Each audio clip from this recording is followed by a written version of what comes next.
Hello, hello, and welcome to Brit Reviews It All. And today I'm going to be discussing Teen Mom 2, the next chapter, Season 1, Episode 3. And this one is Give Yourself a Little Slack. So, for this episode, Caitlin was featured in this one. And it pretty much started off with her saying that her doctors felt like it was necessary for her to have surgery regarding a cyst, a particular type of cyst that she has. Um, so she was just basically, feeling some kind of way about it, which I totally get it.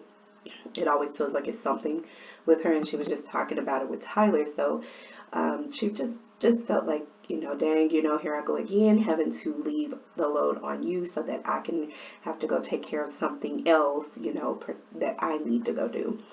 I will say that Tyler has a good way of talking to Caitlin when she's going through those moments, and I love how he was able to kind of get her to just kind of relax a little bit, but you could tell she was still thinking about it a lot. In the end, she did end up she went on ahead and did the surgery. Her mom watched the kids while he, took her to the hospital and picked her up and everything. However, when she got home, by the end of the night, she ended up having to go back to the emergency for catheter related issues. So this catheter, she's supposed to have that in for at least for about 10 days. Um, and she would have to but basically she said the catheter wouldn't work. It didn't work. She kept having to go back and forth between the hospital and the doctors, redoing the catheter, and essentially she was basically peeing on herself. But she really, really thanked Tyler for stepping in and helping her through that process. Now, the next person that was featured was Maci. So she was basically talking about her feeling anxious about Bentley getting older because he's getting to the age where he's going to really be getting into girls. And it was not too far from the time frame where she got pregnant with him. So she's just, really thinking about that, and it's kind of messing with her. And then also, it was coming up on the anniversary of the time that she wasn't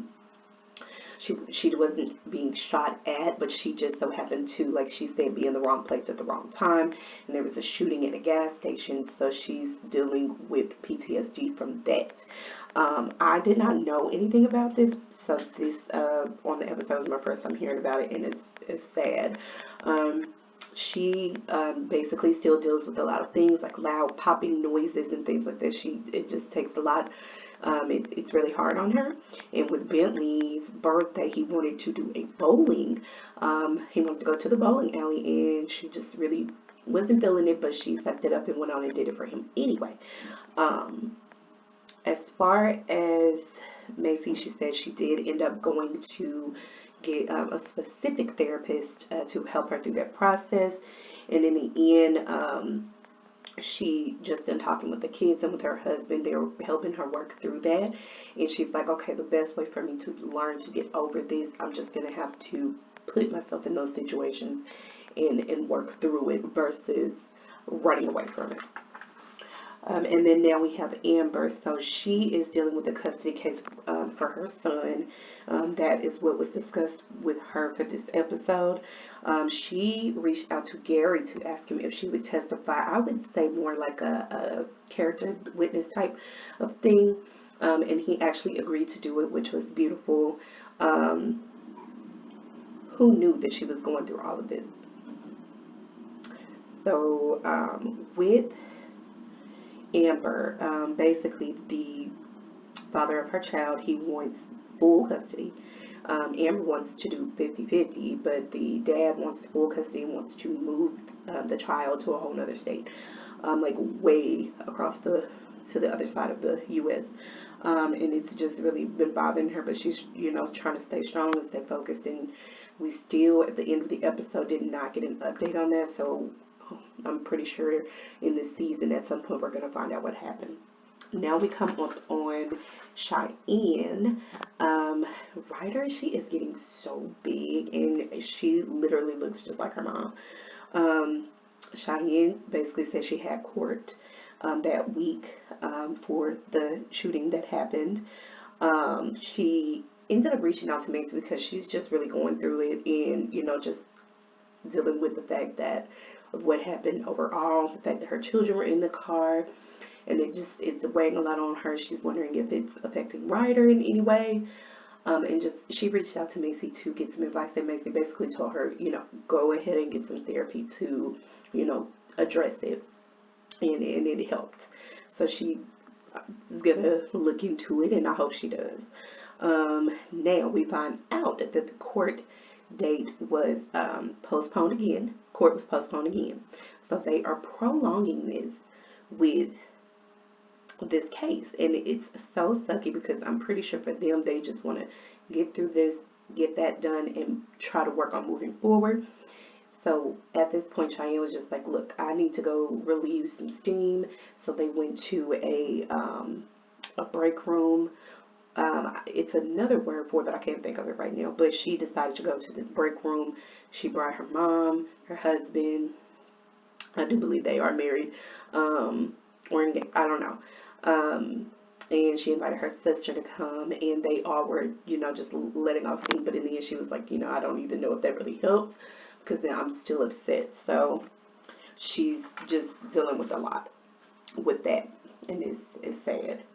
Now, the final person that was featured in this episode is Brianna. So she brought up the topic to her mom to let her know that her and Brittany, they were going to actually go to New York to try to reach out to their dad and see if they could have a conversation with him and try to, fix the relationship there.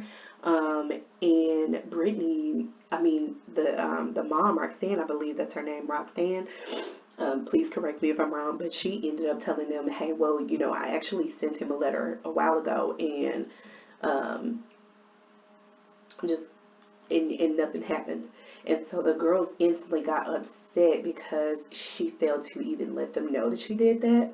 She didn't say anything until just then, and it just went into a whole uproar, and Brittany started getting aggravated. Brianna's crying.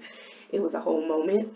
And but however, the way that Brittany was speaking to her mom, no matter how upset you are with her, the cursing at her and the way they speak to each other, terrible to me. But maybe in their household, obviously that's normal, but not normal in mine.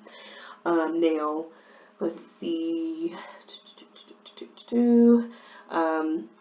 Brianna and Brittany, they had sat down and they had a moment with just them two, just talking about their relationships with their mom. And Brittany's just basically saying, like, if it wasn't for you and the girls, like, I really don't know where I would be, because me and my relationship with mom, like, I love my mom, but I don't like her. Like, I can't deal with her.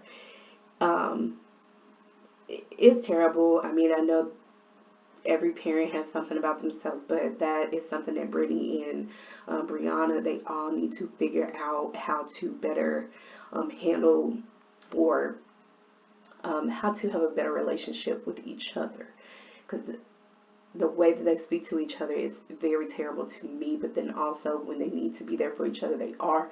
But there are still some things I see just from the episodes that they definitely need to work on. Now at this point, Brittany said she doesn't even care anymore. She don't want to reconnect with the dad. She just don't want to deal with it. She's done. He's not there. It is what it is. She just wants to move on.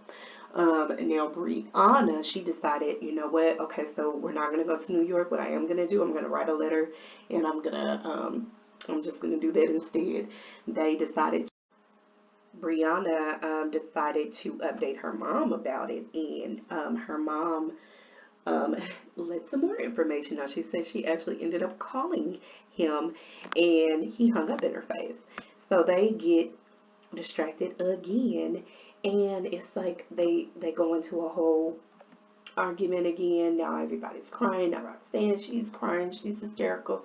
Clearly there's a lot of hurt and a lot of trauma there dealing with the father.